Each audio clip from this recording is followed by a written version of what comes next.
Luc Dunham, Lion en gaulois. Ouvert par une ambiance de lumière sur la basilique et la chapelle, le spectacle nous dévoile les origines de l'antique cité gallo-romaine et du site de Fourvière. Du latin forum vetus, l'ancien forum. Sur la façade viennent alors se positionner des images empruntées aux récentes découvertes archéologiques sur le site, complétées par des pièces issues du musée Luc Dunham. Les spectateurs pourront découvrir 2 pièces exceptionnelles jusqu'alors jamais présentées au grand public.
Naissance de la basilique.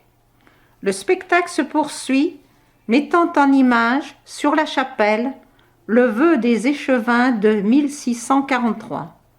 Les notables de la ville de Lyon montent à Fourvière demander à Marie la protection de la ville de Lyon contre l'épidémie de peste qui décime l'Europe. 2 siècles plus tard, en 1870, les Prussiens envahissent la France.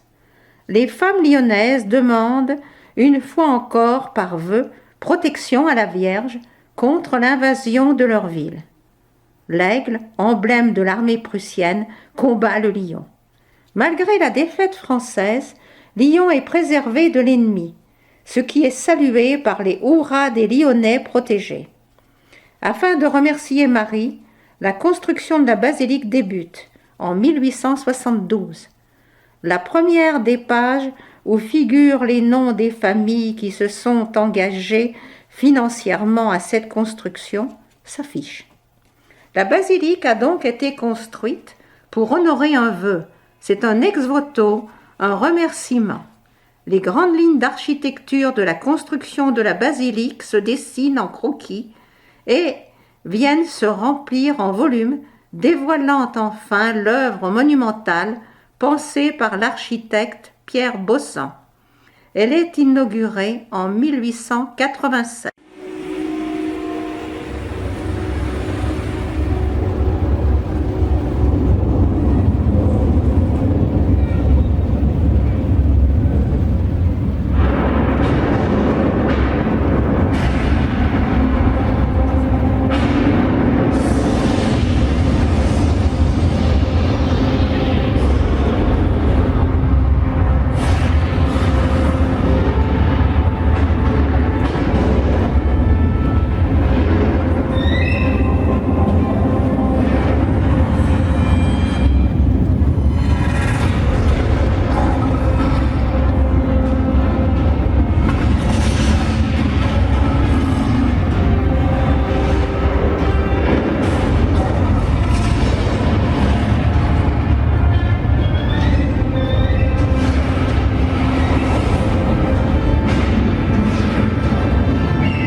Patrimoine.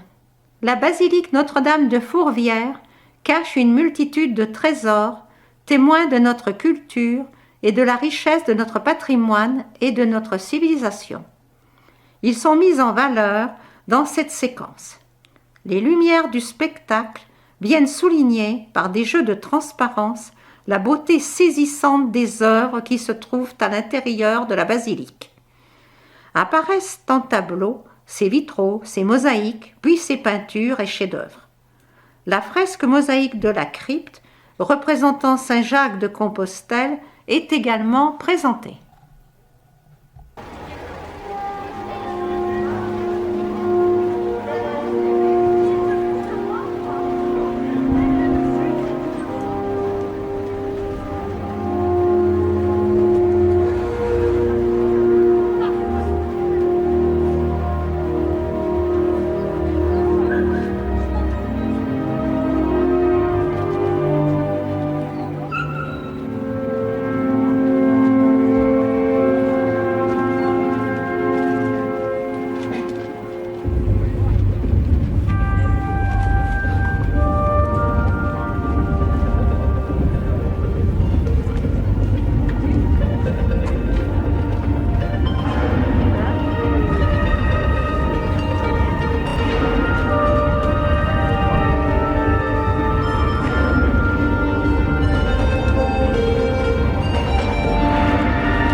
Fourvière et les actions internationales. Lyon a vu naître de nombreuses initiatives de charité, de soins et d'aide qui ont rayonné à travers le monde. La crypte de la basilique témoigne de cette ouverture internationale de la ville avec des sculptures représentant des vierges de différents pays. Le spectacle met à l'honneur plusieurs d'entre elles dans des mises en scène typiques soulignées par des musiques traditionnelles. Vierge Guadalupe du Mexique, Vierge du Liban, d'Afrique, de Chine, Tamoul, Lorette d'Italie, Fatima du Portugal. En hommage aux grandes associations, personnalités et initiatives nées à Lyon, telles que Pauline Jaricot, Claudine Thévenet, l'Abbé Pierre, Handicap International. Les contours d'une terre apparaissent sur la façade, soutenus par des mains protectrices et marqués par une musique puissante.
Décembre est la fête des Lumières.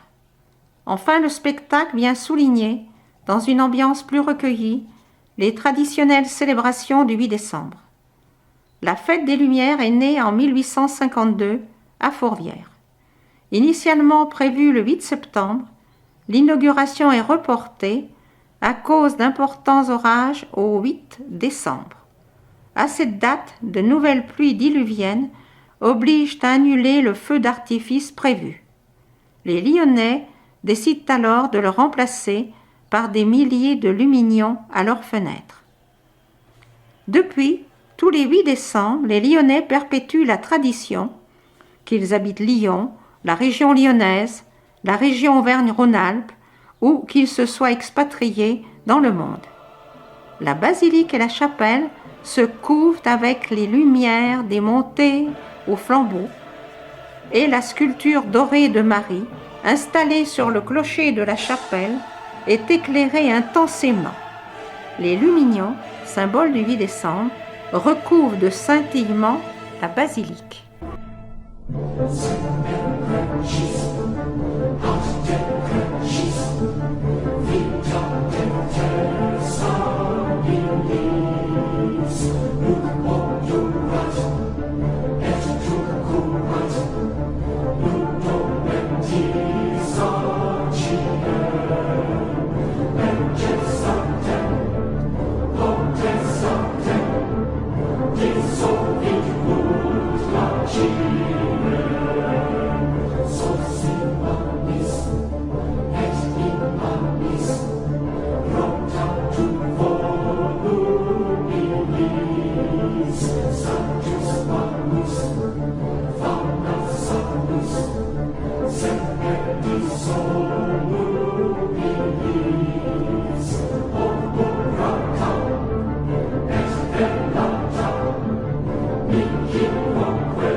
En clôture du spectacle, un merci s'écrit sur la façade, accompagné d'applaudissements à destination de toutes professions qui se sont engagées au service des autres durant la crise sanitaire. Les portes de la basilique s'ouvrent ensuite et invitent les spectateurs à entrer pour découvrir un décor époustouflant propice à un temps d'émerveillement et de recueillement.